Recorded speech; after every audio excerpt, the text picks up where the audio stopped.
KREM 2 News begins now.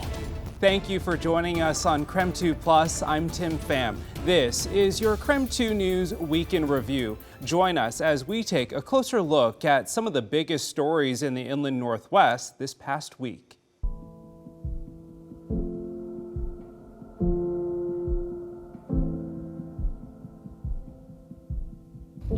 This used to be the spot for the home where 4 University of Idaho students were killed last year. I had the chance to speak with the lawyer for some of the victims' families. He tells me they feel the demolition of the home is a gut punch for their fight to keep it standing. A quiet morning, not unlike November 13th, 2022, gave way to sounds of excavators as the house came tumbling down to the ground. Now, less than 24 hours later, an empty lot. The university says the demolition this morning went faster than expected. University of Idaho Communications Director Jody Walker says it was supposed to take 2 days, but crews demolished the house and cleared the area in 7 hours. Definitely an emotional time for our community, for our campus, and most certainly for the families.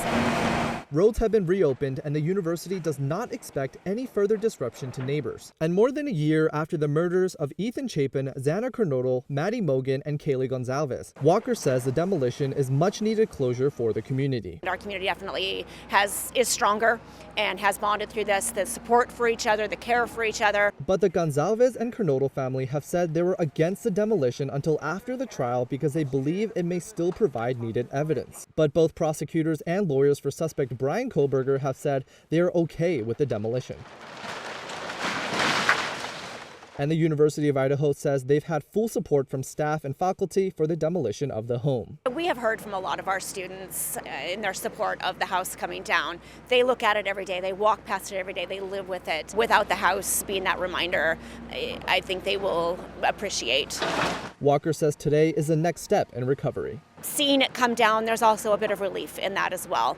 It's been a constant reminder of the horrific act there. The university says that all the debris was taken to a landfill in Moscow. After the new year, the property will be worked on. They'll be back in about a week to grade the property and get it ready to plant into grass. There are no further plans at this point for what will happen to the property. Once the property was cleared, a new fence has been put up around the property. The university tells me they will also put security outside the property until the new year. They're paying about $700 a day for the security, and that money comes out of $1 million that was set aside for the school from the state government. In Moscow, Nathan Hyun, KREM 2 News.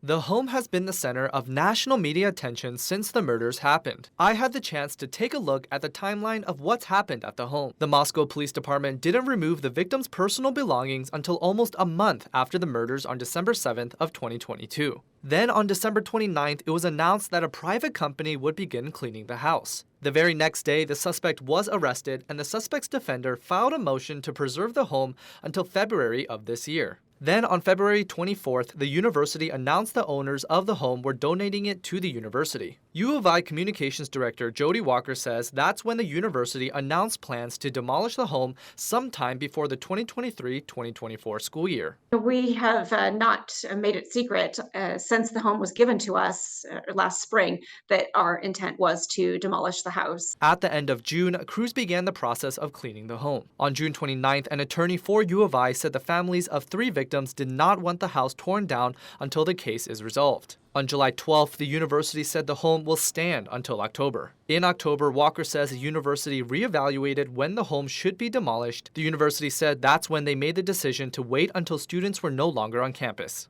We really came down to this time over the winter break in an attempt to keep from impacting our students who are here on campus.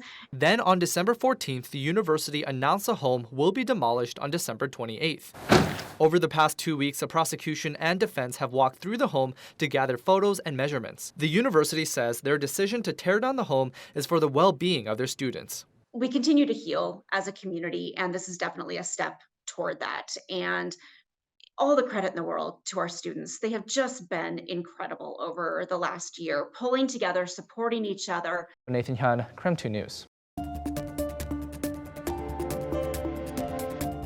Janelle Martinson was reported missing in November. Police found her body earlier this month inside a truck bed toolbox along South Madison Road in Valley Ford.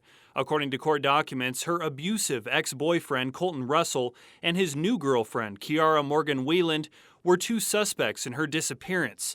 They were murdered days before Janelle's body was discovered.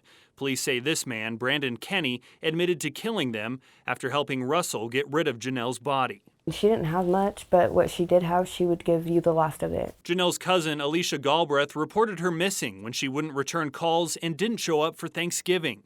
She last saw Janelle on November 18th when she says Russell picked her up to go camping. She didn't even want to go on the front porch to smoke a cigarette. It's so cold.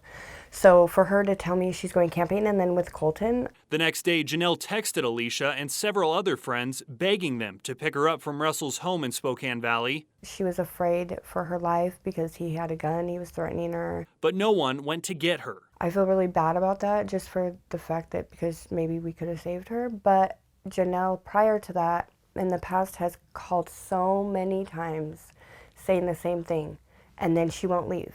Alicia eventually went looking for her cousin and confronted Russell. She says his story kept changing. And I said, you're a piece of shit. I think that I know you have something to do with her disappearance. We will find her, and we're not going to stop. Deputies did find something when they searched Russell's home December 9th, blood spatter on the living room wall and a bloody sponge in the garbage. Court documents show Wieland, Russell's new girlfriend, apparently searched serial killer couples and how to dispose of dead bodies on her YouTube account. I'm sure she had something to do with it. She was there at the house, but did she have a choice? Detectives believe Russell left Janelle's body in a truck bed toolbox off South Madison Road. KREM 2 reached out to the property owners. They said they didn't know Russell, but let him park his truck on their property after he broke down. He promised it would be towed away soon. Then Russell and Wieland were murdered. Janelle's cousin hopes her story will serve as a wake-up call to people who feel trapped in abusive relationships. Whatever the circumstance may be, just to know that they're not alone and that there is help for them. In Spokane, Kyle Simchuk, KREM 2 News. The courtroom was packed with victim advocates, law enforcement, and Richard Aguirre's family. The judge gave a half-hour statement where he said the court found inconclusive evidence that Aguirre did murder Ruby Doss in 1986. Finds Mr. Aguirre guilty of the crime of murder in the first degree as charged in count 1. Richard Aguirre is now responsible for killing 27-year-old Ruby Doss back in 1986. As Ruby Doss's daughters watched on from a Zoom call, Judge Jeremy Schmidt said the evidence and testimony from the month-long trial gave him the confidence to make his decision. He said the DNA found on the condom at the scene of Doss's body and Aguirre's previous confessions to friends proved the murder was premeditated. Aguirre was escorted out of the courtroom in handcuffs, and I had the chance to speak with his defense about the decision.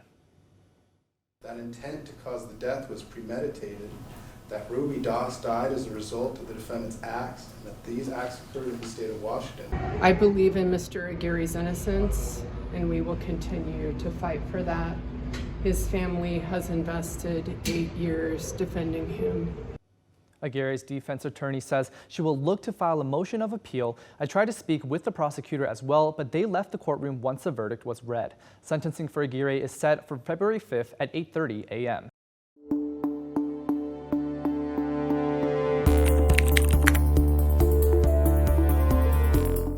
In KREM's mission to bring viewers more to every story, let's walk through now the key moments in the case that brought us to today. Before heading to the courthouse this afternoon, I put together a timeline of what's happened.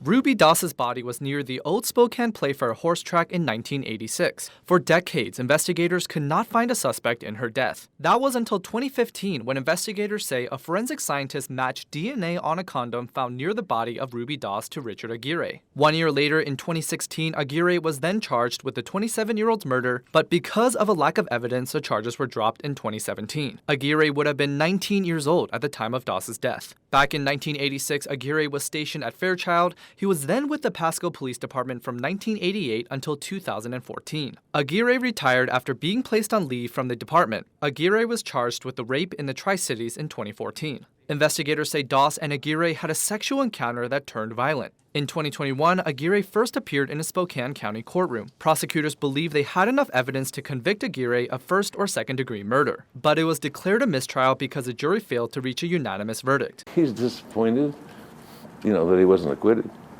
but he was very happy to be driving home. 2 years later, Aguirre is in the courtroom again, this time without a jury. Aguirre waived his right to a jury trial in October. That means this time around, the judge decides if Aguirre is responsible for Das's death. The first day of trial, one of Das's daughter took the stand as a witness. It's really hard. But our mother was a mother. The second day of trial, prosecutors called former detectives who investigated the murder. He cut around the building, and as he came past here, he noticed an individual laying on the ground. During the month-long trial, prosecutors argued DNA from a condom found at the crime scene near the victim's body matched Aguirre's. They also argued footprints found at the scene matched Aguirre's. But Aguirre's defense claims the DNA from the condom was mishandled and cross-contaminated, and the footprints at the scene could not be accurately identified. And in closing arguments last week, prosecution stayed firm the DNA found on the condom links Aguirre to the crime. Your Honor, the very same injuries that Mr. Aguirre described to Lawrence Cole are consistent with the exact injuries led to Miss Das's death. While the defense in their closing arguments stated the DNA evidence is unreliable since investigators in 1986 contaminated evidence. This is the condom bag. You cannot say for certain that Bill Morrig did not cross-contaminate this condom bag. To give you a little bit more context, Spokane County Prosecutor Larry Haskell tried this case with Rich Whaley. Typically, Haskell is only seen on major, high-profile cases, so it speaks to how much effort has gone into this trial. In the studio, Nathan Han, KREM 2 News. During her speech tonight, Lisa Brown said divisions are real and don't always go away with election results. She says it's time for Spokane to come together and that her administration will focus on people, not politics, and join hands instead of pointing fingers. I, Lisa Brown, do solemnly swear. Standing on stage with her husband, Lisa Brown was sworn into office. She will officially become Spokane's next mayor January 1st. I feel apprehension. No, I'll just put it this way: terror at how complicated some of these problems are and how tough some of this is going to be. I fully expect, despite all the great jobs I've had in my life, that this will be the hardest one. Spokane's new City Council President, Betsy Wilkerson, hosted the ceremony inside the downtown Spokane Library. Really, we are here to celebrate a new chapter in Spokane's history and new leadership. Not saying the old was bad, but we're going forward. Councilmember-elect Kitty Klitsky was also sworn in. I'm feeling a lot better standing up here today saying, yes, raise your expectations, we can do this. Both women believe a better path forward includes more transparency at City Hall. What are our response rates and times for public safety? How do they vary by neighborhood? What do we think they should be? How many of our kids are ready for kindergarten? I can tell you it's not enough. And what are we going to do together to improve that? How many people are sleeping outside unsheltered? And how many places do we have for them to be?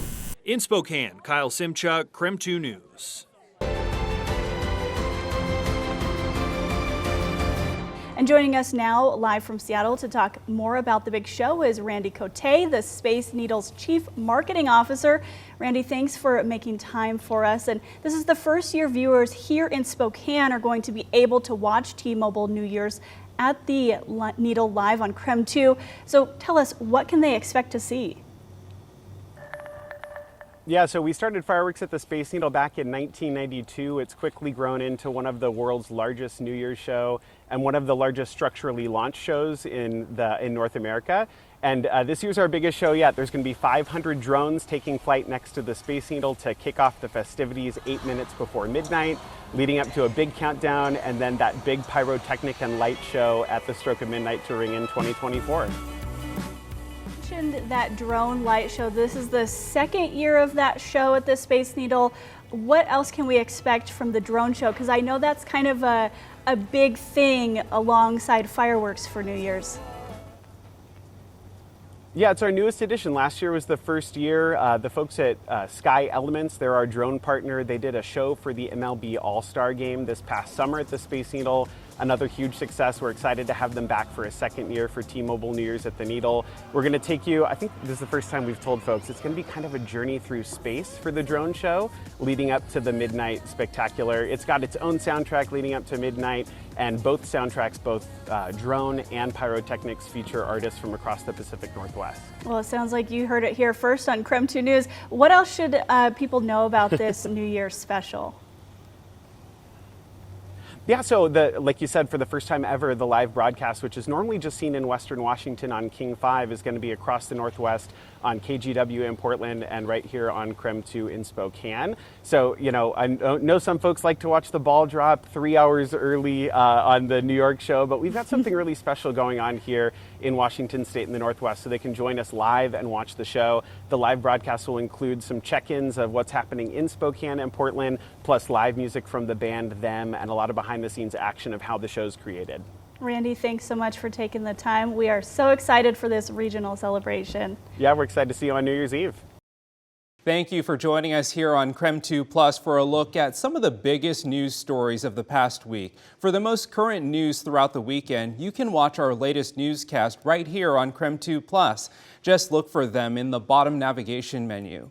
I'm Tim Pham. Thanks for watching.